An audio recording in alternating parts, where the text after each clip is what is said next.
നമ്മളൊരാളെ call ചെയ്താലാണെങ്കിലും നേരിട്ട് കണ്ടാലാണെങ്കിലും സംസാരിക്കുന്നത് ഒന്നുകിൽ തുടങ്ങുന്നത് അല്ലെങ്കിൽ എൻഡ് ചെയ്യുന്നത് ഈ ഒരു യുദ്ധത്തിൻ്റെ കാര്യം പറഞ്ഞിട്ടായിരിക്കും അല്ലേ. അത് നമുക്കുള്ളൊരു ആവലാതി അല്ലെങ്കിൽ ടെൻഷനാണ്, ഒരു negative energy. But it's okay, അത് നമ്മുടെ ഒരു ടെൻഷനാണ്.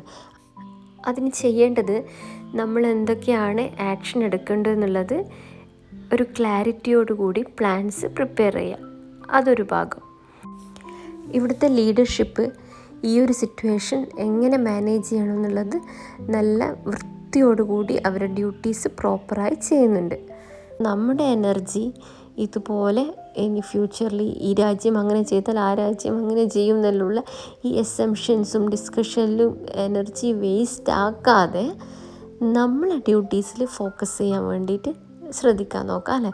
അതായത് ഒരു ബിസിനസ് ഓണർ ആണെങ്കിൽ അവരുടെ ടീമിനെ പ്രൊട്ടക്റ്റ് ചെയ്യാനും അവരുടെ ഫാമിലീനെ ഫീഡ് ചെയ്യാനും പറ്റുന്ന തരത്തിൽ എങ്ങനെ ബിസിനസ് കണ്ടിന്യൂ ചെയ്യുക എന്നുള്ളത്. എംപ്ലോയീസ് ആണെങ്കിൽ അവരുടെ ക്ലയൻറ്റിനെ കൂടുതൽ നന്നായി സർവീസ് കൊടുക്കാൻ എന്ത് ചെയ്യാൻ പറ്റും എന്നുള്ള കാര്യത്തിൽ ഫോക്കസ് ചെയ്യാം. അപ്പോൾ നമ്മൾ ഓരോ ആളും നമ്മൾ ചെയ്യേണ്ട ഡ്യൂട്ടീസ് കൃത്യമായി ചെയ്താൽ തന്നെ നമ്മൾ ഈ മാർക്കറ്റിൽ ഇങ്ങനെയാണ് വരാൻ പോകുന്നതെന്നുള്ള ഈ അസംഷൻസും അതൊക്കെ കുറേ നമുക്ക് ഒഴിവാക്കാൻ കഴിയുമെന്നാണ് വിചാരിക്കുന്നത്.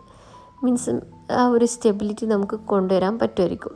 കാരണം മിനിസ്ട്രി ഇത്രയും ദിനാർസ് സ്പെൻഡ് ചെയ്ത് നമ്മളെല്ലാം പ്രൊട്ടക്റ്റ് ചെയ്ത് നിർത്തുന്നതും അവർ എങ്ങനെ ലീഡർഷിപ്പാണെങ്കിലും നേരിട്ടിറങ്ങി വന്ന ആൾക്കാരെ സപ്പോർട്ട് ചെയ്ത് നിർത്തുന്നതും എല്ലാം ചെയ്യുമ്പോൾ നമ്മളും നമ്മളെ ഡ്യൂട്ടീസിൽ ഫോക്കസ് ചെയ്ത് അത് നീറ്റായി ചെയ്യാമെന്നുള്ളതാവുമ്പം അതായിരിക്കും ഈ ഒരു ടൈമിൽ നമുക്ക് മുന്നോട്ട് പോകാനുള്ള ഒരു മെത്തേഡ്.